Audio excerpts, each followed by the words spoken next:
Grabe ginawa nila sa akin. LTO ng San Franz. Grabe, di naman makatao yun.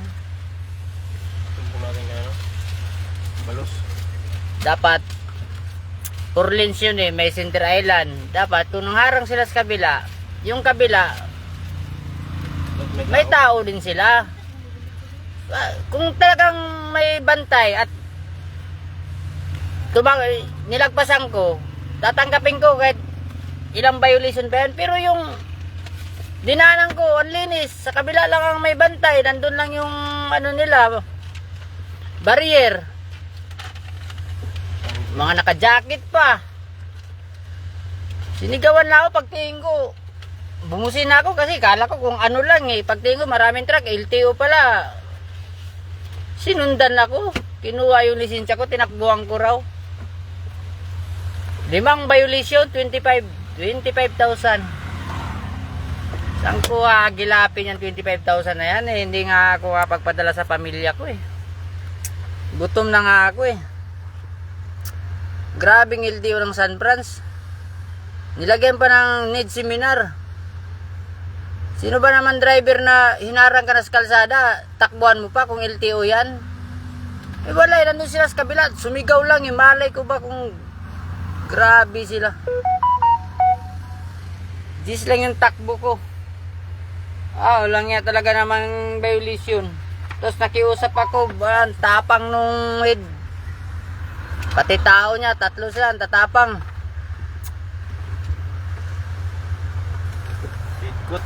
Di alam kung ako ang magseminar o sila ang magseminar eh.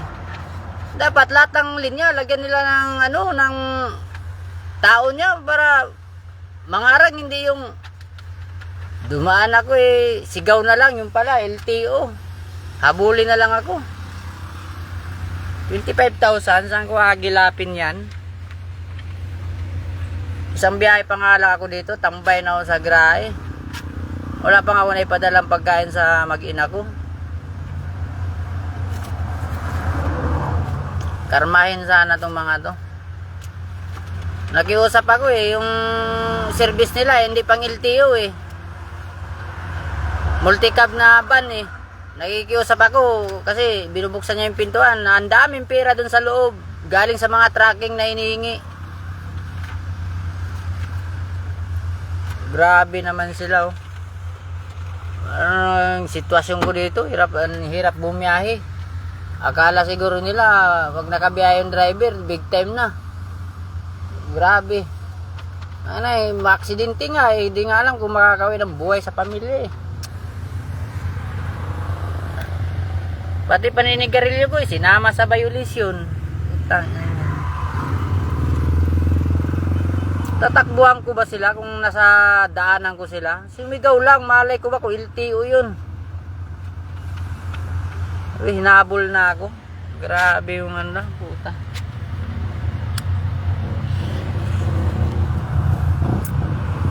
May NPA lang dito eh. May rami lang akong baril, babalikan ko talaga. Rating ko talaga yung opisina nila. Sigaw lang.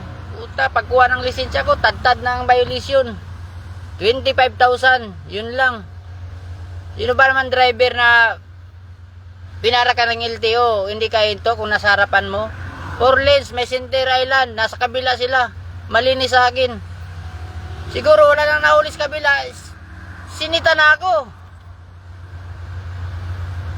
Takbo ko just lang kasi natulog ako ng San Franz. Gumising ako mag alas 5. Pagkabante ko, may huli na pala sa kabila. Siyempre, hindi ko makita. May center island eh.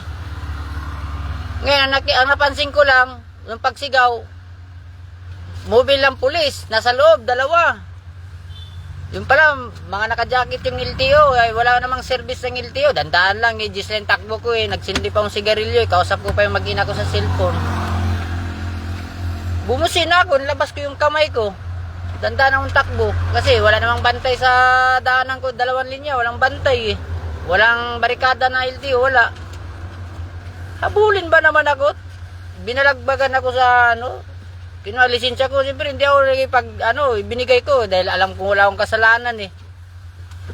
Pag U-turn ko, pagbalik ko, wala na, tad-tad na ng violation. Grabe yung ginawa nila sa akin, no. Hindi naman karapat dapat yung ganun. 25,000 sa ako magkukunin yan. Hirap nga bumali ng 1,000 eh.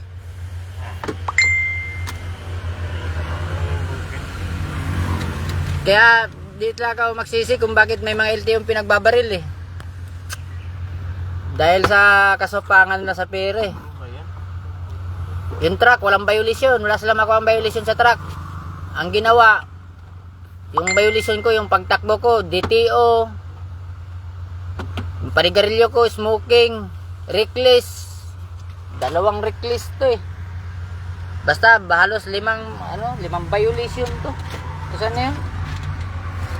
Magpapirma pa ako ng waybill dito. Tanong mo lang mamaya. Ito, sinulat pa oh. DTO, reckless driving, smoking, tapos reckless, tapos hardel. Wala man sila sa harapan ko eh. Nandun sila sa kabilang linya, sinigawan lang ako, pero hindi ko man gano'n napansin. Paano ko sila ihintuan? Tapos nakiusap ako, ang tapang. Bakit daw di ako minto? Ako hinto, wala nga LTO sa harapan ko, 2 linya, walang LTO. Nasa kabila, 4 lanes, doon sila sa kabila. Dapat, yun lang yung kung manghuli sila, lahat, lagyan nila. Lagyan nila ng tao nila na may papara sa akin dito sa linya ko kasi ihinto talaga ako eh. Ikaw ba naman mag-drive o mag-drive ka? May sumigaw lang, malay ba natin na papapdol, ganun lang. O di, sus, mariusip naman. Ganun na agad, hinabol agad nila. Tapos doon sa post ko, nag-comment yung si Felix. Ganun din ginawa sa kanya, hindi niya alam, LTO pala. O di, malaki rin violation niya. Ibig sabihin, modus na yun. Modus na nila yun, sigawan ka. Pag di ka minto, abulin ka na. LTO sila eh. Pero wala sa linya, ayos ah. Garapala na talaga, sobra na. Sana ako kuha ng 25, tapos 3 days lang. Oh. Tapos pag hindi mo matubos, may penalty eh. Sa Maynila pa ako uwi. Oh, tutubusin ko dito sa San Francisco, Mindanao. Okay sana kung tatay ko si Willie Rebillame, hiramin ko ng helicopter eh.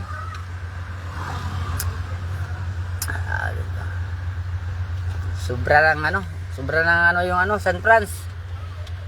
Pagkahuli ko sa San Francisco, ayun na, wala na akong magawa, matapang eh.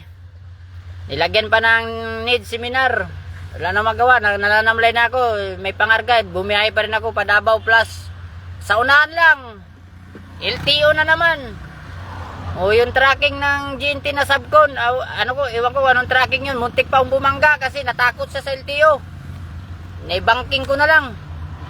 Pag banking ko, pinara ko, tinabi ko, sabi ko, muntik na ako sa natakot pala sa inyo, nandyan pala kayo eh. O binuksan yung truck, kumpleto ako. Kinuha yung lisensya ko tsaka ORCR, sabi ko wala daw lisensya. Ano na lang, ticket na lang. Pagbigay ko, sabi sa ay San Francisco yan. O sabi ko tinataran ako ng na wala naman sila sa kalsada. Binidyohan ko rin yun ang maganda yung sa kasunod na lugar kasi nasa gitna yung barrier, magkabilaan yung LTO. Ganun. Hindi yung walang barrier, ang LTO nasa kabila, hulihin ako. Tama ba yung ganung proseso? Grabe yung pamimira yun. Siguro magdidibo anak nun. Maganda siguro. Madali nga. Makaganti man lang doon sa 25,000 kung sakaling may tutulong sa akin. Grabe. Di na tama yung ginawa nila. Di ko na nga alam kung anong kinakain ng mag-ina ko eh. Tapos sila bibigyan ko ng 25,000. Hindi wala naman akong violation. Grabe yung yung panahon na to. Dahil lang sa pera. Gagawa sila ng magkapera lang. Hindi na ba sila nakontento sa sahod nila? Kinsinas, katapusan, 13 month pay, bonus, is, kumpleto sila. Ako wala, kahit isa puta. Grabe. Pupulutin ang 25,000 na to. 3 days. 3 days lang. Putang ina.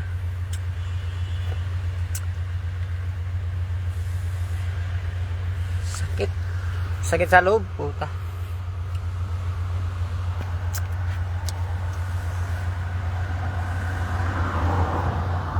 Pairamin lang ako ng baril eh.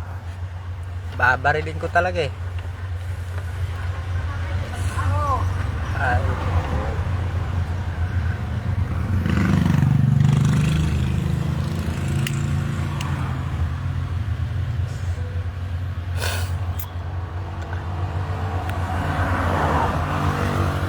Hirap pag-drive. Buyat, pagod, tapos ganun lang.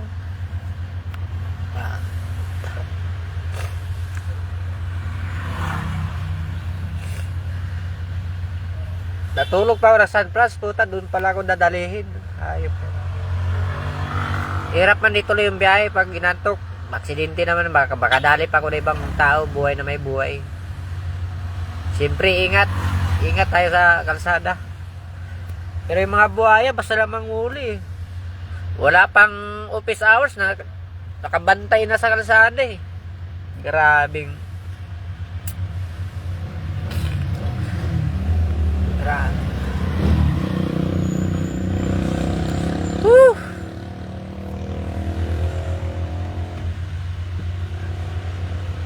Itong biyaheng Davao talaga, grabe. Nadaanan ko sos. Kompleto, LTFRB, LTO, SPG, Darating ka na lang sa pinagdeliveran mo, matrakban ka pa. Sos, Diyos ko po, patawarin. Wala na talaga mangyari to.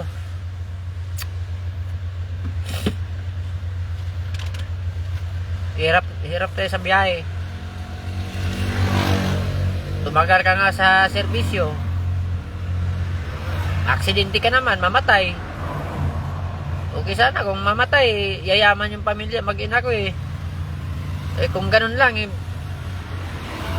ibangga ko to dun sa LTO. Kasama na ako mamatay para yumaman ng pamilya ko, gagawin ko talaga eh. Hindi ko na alam gagawin ko, 25,000. Eh bali nga, hindi nga makabali. 25,000 pa. Ay, abis na. Karami na ako sigarilyo, stress na talaga. Tanggap ko sana kung may mali talaga ako eh, yung nasa kalsada sila eh, na tinakbuhan ko eh. Tanggap ko yun eh, pero yung wala sila sa kalsada, nasa kabila sila. Wala lang silang masita, ako na yung pinag-initan, hinabol na ako. May Center Island, oh. Sana may pagitan pa yung kalsada, pero talagang garapalan talaga. Huli talaga. Takbo ko, gis lang, bagong gising na ako, pagkabanti ko pak, LTO na pala. Pero wala sila sa linya ko. 4 lanes, sa dalawang linya wala sila, sa kabila lang. Nakita lang nila ako na padaan, sumigaw na eh. Kala ko ba LTO, di, bumusi na lang din ako. Yung pala, inahabol na ako. Wala, kahit anong gawin, kaya pala talagang kahit anong bait ng tao, makakapatay talaga kung napuno na. Pero hindi ko naman kayang pumatay ng tao para doon lang. Sana babaan naman sana nila. Babaan naman sana nila, hindi yung dapat ano lang eh, tanggap ko na eh, ano lang eh, reckless lang eh, tapos DTO eh, yun lang, okay na yun eh. Pero 5 violation, sobra-sobra na eh. Grabing galit sa akin, wala mong kasalanan. Tinadtad talaga nila. Walang away.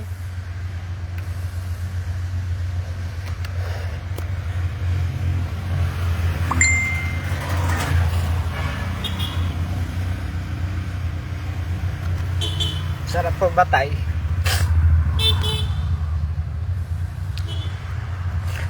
Sarap pa ba tayo mga buhaya, puta.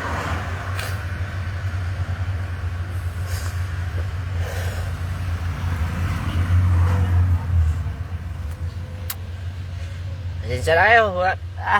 Dangkon lang dito sa iyak. Mahirap lang talaga din ako eh.